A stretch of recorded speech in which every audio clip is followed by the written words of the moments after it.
قال النبي صلى الله تعالى عليه وسلم الوالد اوسط ابواب الجنة او كما قال عليه السلام.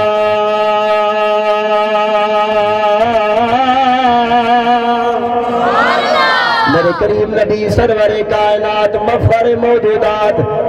نبی رحمت شفیع امت شہنشاہ نبوت پیکر عظمت و شرافت محسن انسانیت محبوب رب العزت تاجدار ختم نبوت صلی اللہ تعالیٰ علیہ وسلم نے ارشاد فرمایا الوالد اوسط ابواب الجنہ، فرمایا والد جنت درمیانی دروازہ جے، جنت سنٹرل گیٹ والے دے، ہر بندے دا باپ اولاد دے حق وچ جنت دا درمیانی دروازہ ہے. لوگاں کو ایک دروازہ پاک پتن دا ایک جنتی دروازہ ہضم نہیں ہونا، میرے مصطفیٰ نے گھر گھر جنتی دروازہ دس دیتا ہے. نعرہ تکبیر،